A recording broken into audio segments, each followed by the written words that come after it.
c'est nous, le gouvernement des régions. Et en question principale, je reconnais maintenant le député d'Abitibi-Est.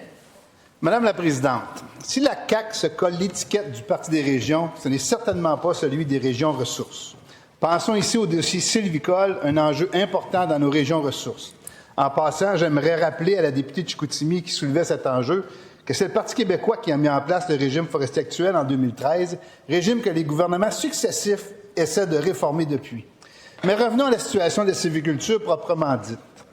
Le gouvernement ne peut pas couper dans les investissements sylvicoles car c'est jouer avec l'actif des générations futures.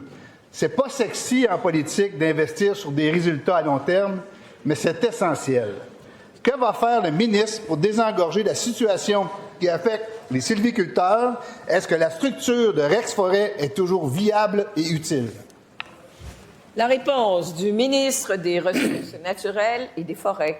Alors, Madame la Présidente, je reçois avec beaucoup de plaisir la question de mon estimé collègue que j'ai revu la semaine dernière à Rouyn-Noranda dans le cadre d'une annonce très importante sur le lancement d'une zone d'innovation minière qui va rapporter à sa région des dizaines de millions de dollars en investissement public dans les prochaines années. Comme quoi on soutient l'économie de l'Abitibi, de l'ensemble des régions. Sur sa question concernant les travaux sylvicoles, on sait que nos travailleurs sylvicoles sont à la base de l'industrie forestière, contribuent à la santé de nos forêts. C'est quelques 12 000 travailleurs répartis partout sur le territoire du Québec qui tantôt travaillent le terrain, tantôt font du reboisement, tantôt carrément font ce qu'on appelle de l'éducation au peuplement, toujours dans des conditions, vous l'aurez compris, très, très difficiles.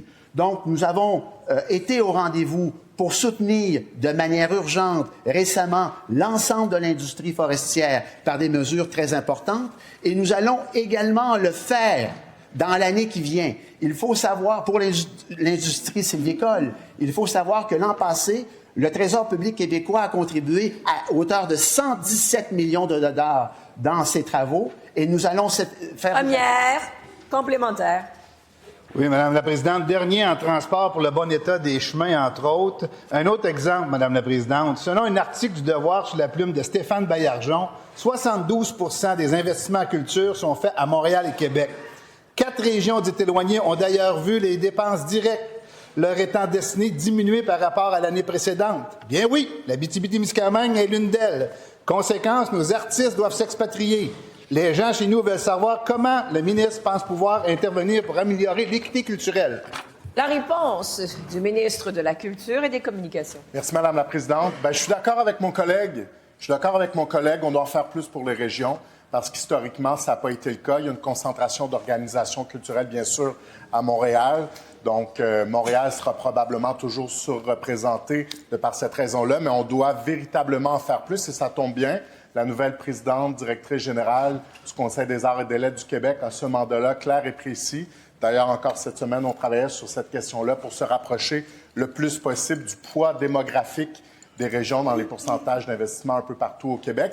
Puis on continue nos investissements, notamment aussi dans les infrastructures culturelles en Abitibi-Témiscamingue. Je pense à l'Agora des arts, je pense au Vieux Palais d'Amos aussi, pour qui, Madame la Présidente, avec ma collègue, on aura de très, très bonnes nouvelles bientôt. Deuxième, complémentaire. Merci au ministre. Finalement, le fameux PQI. Malgré l'impact de l'Abitibi-Témiscamingue et de la Côte-Nord sur le rendement du PIB du Québec, ces deux régions se partagent annuellement les positions 15 à 17 sur 17 au Programme québécois des infrastructures depuis plusieurs années. Il est où le gouvernement pour les régions dites ressources? La réponse du ministre des Transports et de la Mobilité durable. Oui, merci, Mme la Présidente. Je salue mon collègue avec ses questions.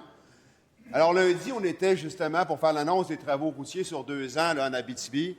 On était à Amos avec mes collègues. J'ai eu l'occasion aussi de partager ces informations-là avec mon collègue. 235 millions d'investissements sur 2 ans, augmentation de 21 %. Et mon collègue a raison, le déficit de maintien d'actifs sur le réseau routier dans la région de l'Abitibi est plus haut qu'ailleurs.